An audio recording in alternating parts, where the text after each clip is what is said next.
Hi folks, today we're going to be learning about how to solve compound inequalities. And compound inequalities are just any inequality or any two or more inequalities that are joined together by a conjunction, either and or. And if the word and is used to connect two inequalities, then both inequalities must be true. If the word or is used to join two inequalities, then either one inequality or the other may be true. So let's look at some examples of how this works. So a number x is greater than -8 and less than or equal to 4. Notice that word and here. So both of our inequalities are going to have to be true. And let's write this in symbols instead of words. So a number x is greater than -8 and the number x is less than or equal to 4.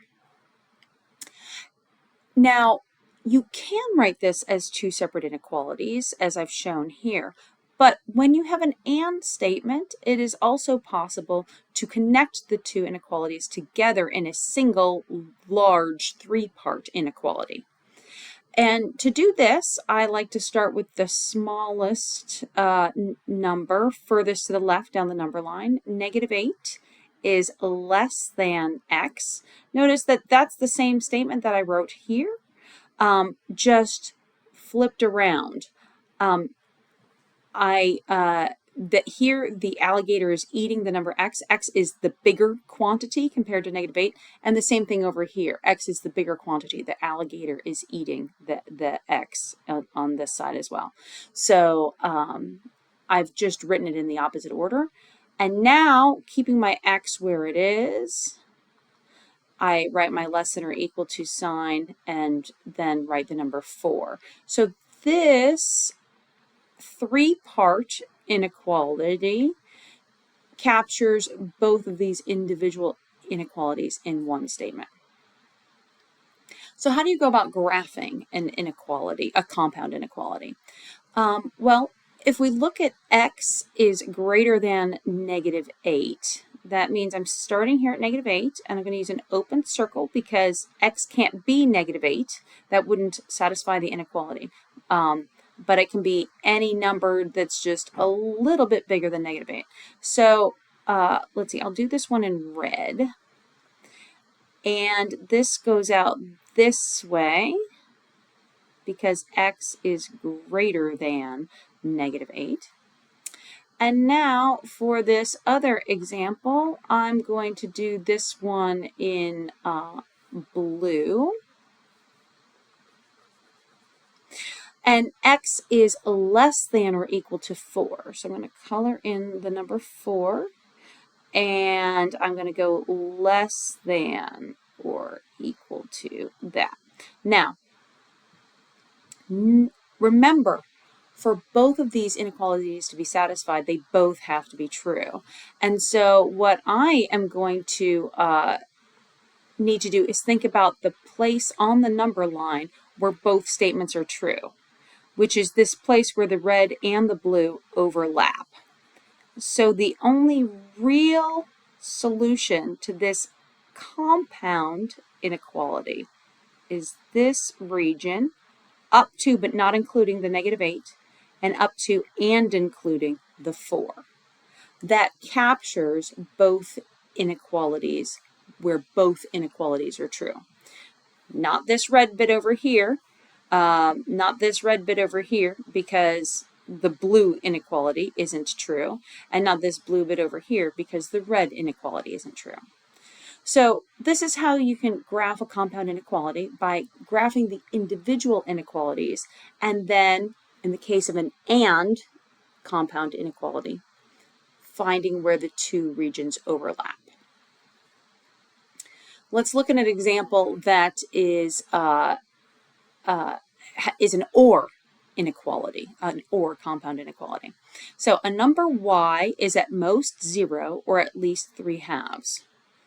All right, y is at most 0. That means the biggest it can possibly be is 0, but it can be less than 0. So I'm going to choose the less than or equal to symbol here.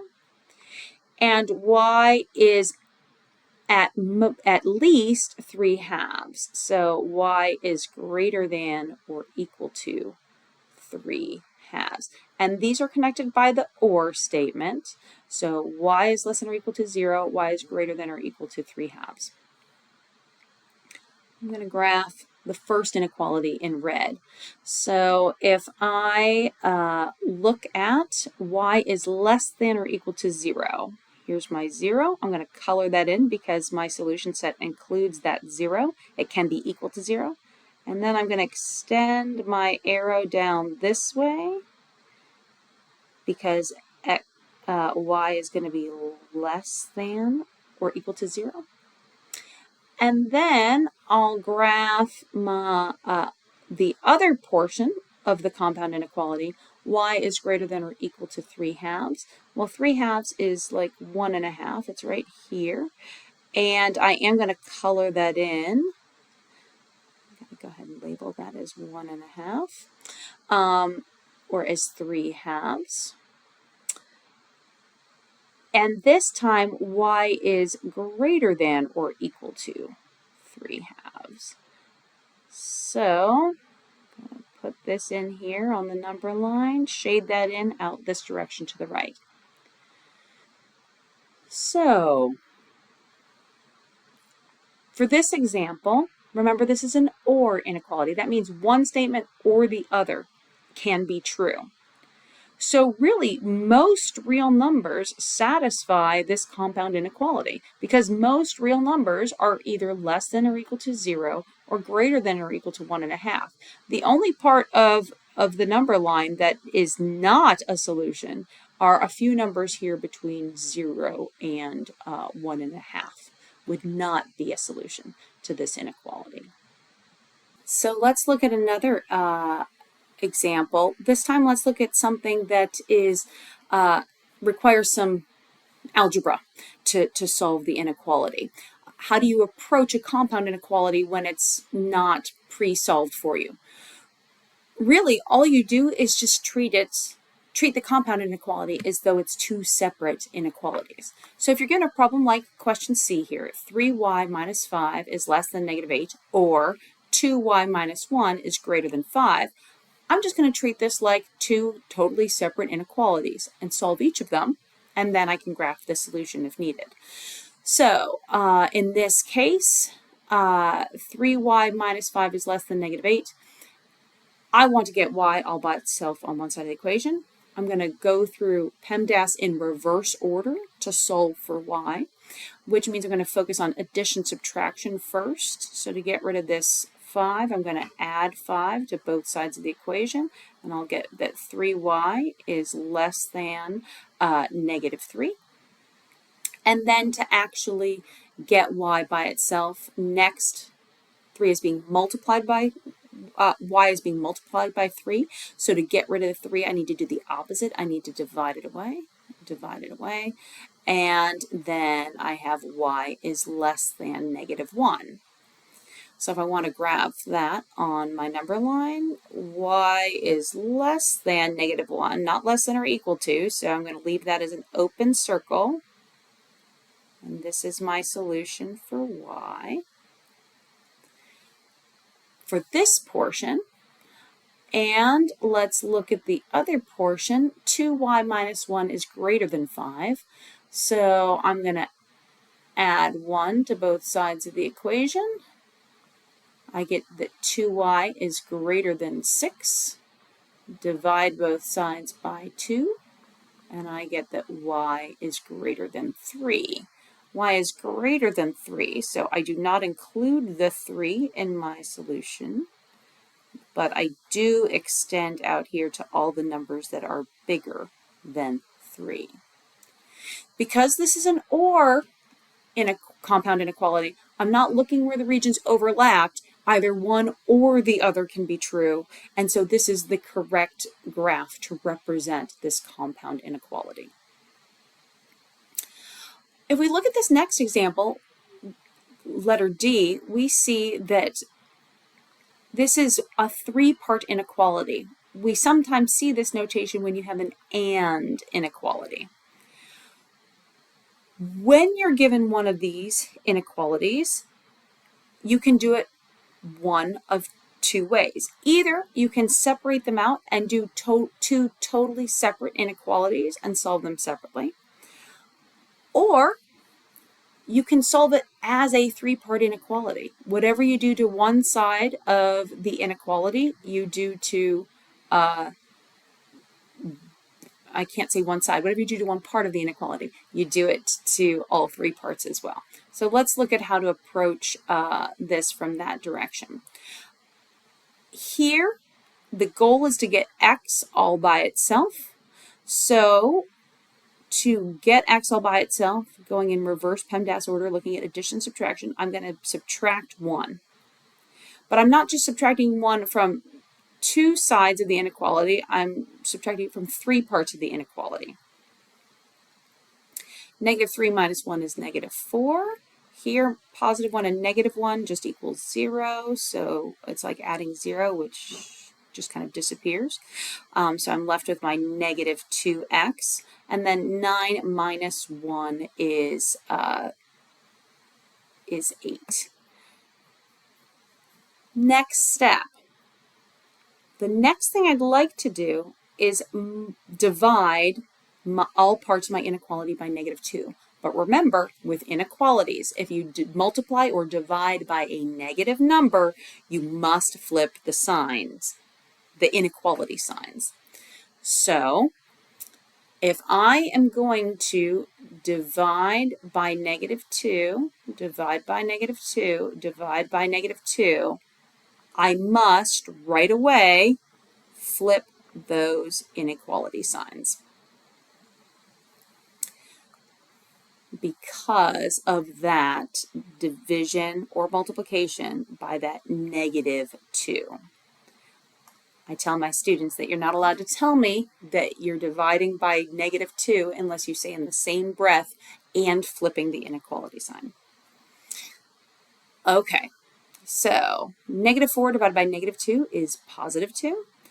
-2 divided by -2 is +1, so I'm just left with x here. And 8 divided by -2 is -4. For the purposes of graphing this, some students can look at an inequality like this and graph it, no problem. However, students do often struggle, I don't know, when sometimes it helps to start with a smaller number and go to the bigger number. So -4 is less than or equal to x, which is less than 2. So in terms of graphing this, x is going to need to be between the -4 and the +2.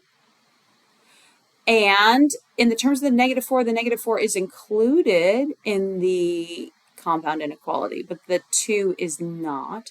So when I shade in the region that satisfies both inequalities, so the solution to this compound inequality are all the values between -4 and 2, including the number -4, but excluding the number 2.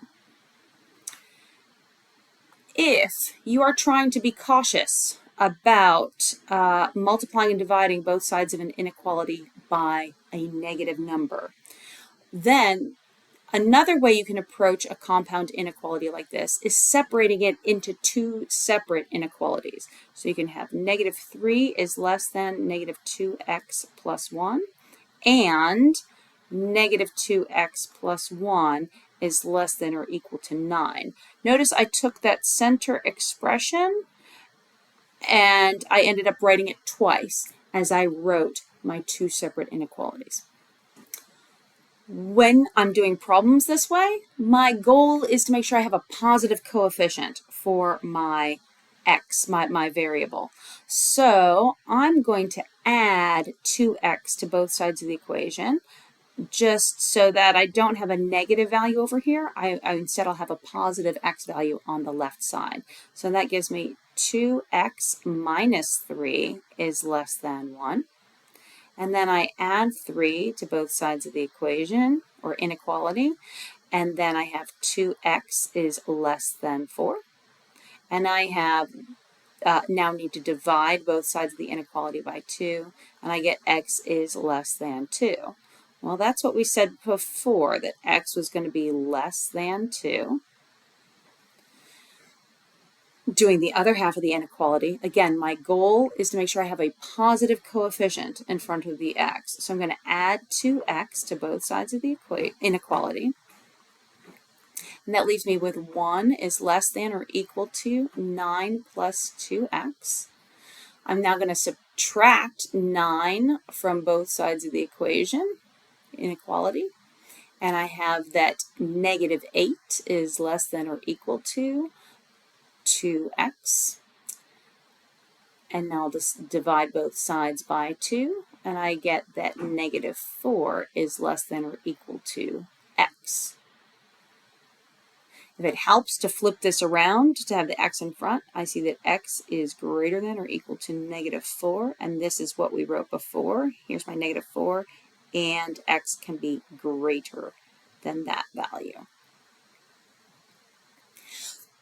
So when you have a compound inequality, an and compound inequality, you can either solve it as a three-part, a single inequality that has 3 parts, or you can separate it into 2 separate inequalities, whichever makes most sense to you.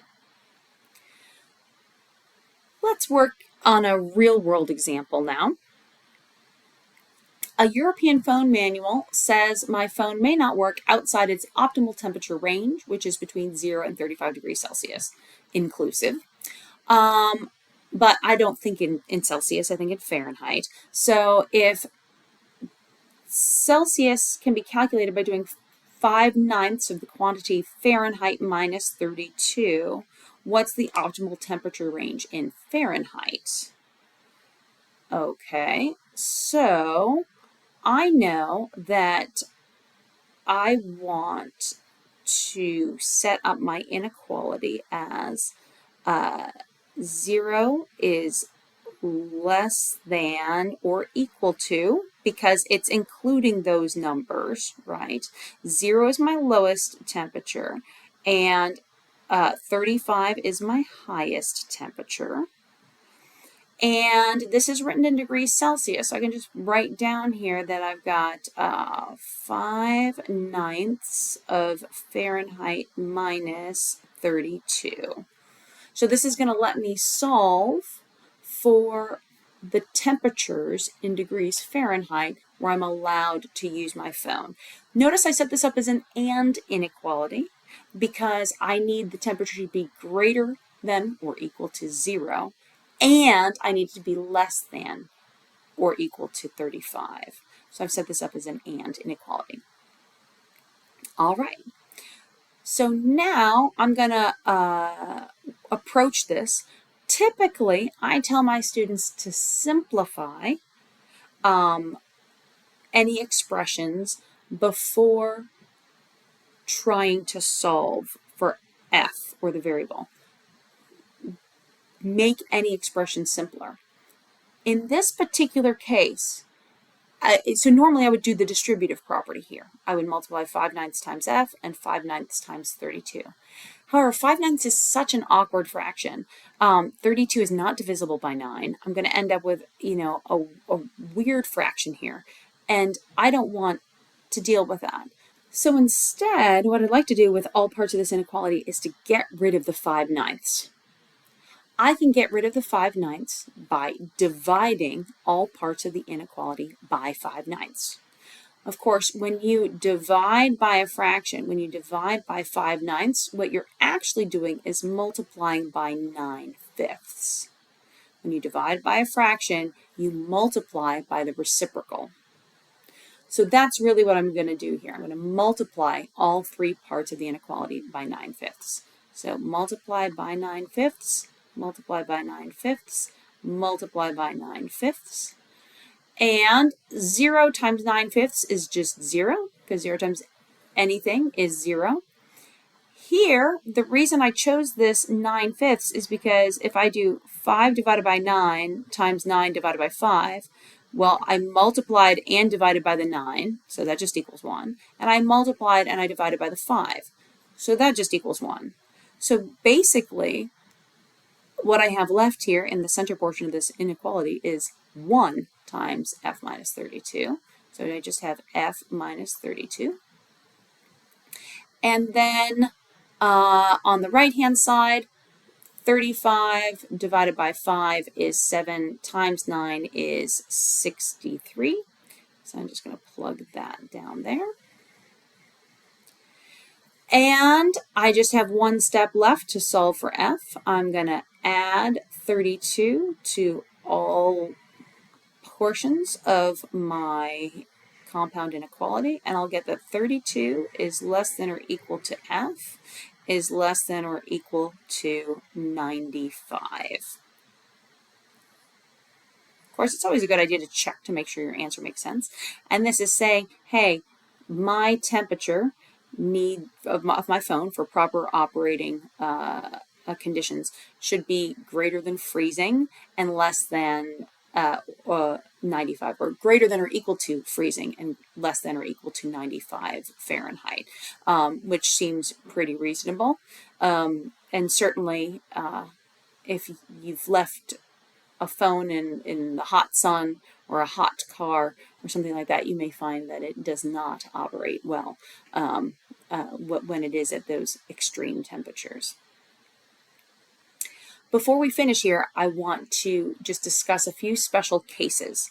All the examples we've done here for and inequalities have always shown a highlighted range between 2 points, and all the examples we did for or inequalities had 2 rays going off to infinity in either direction.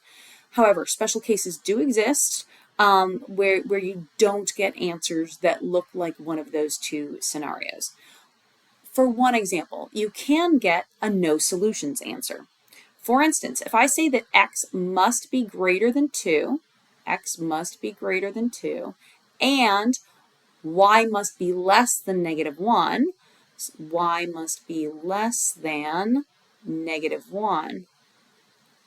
This is an and inequality. There are no solutions.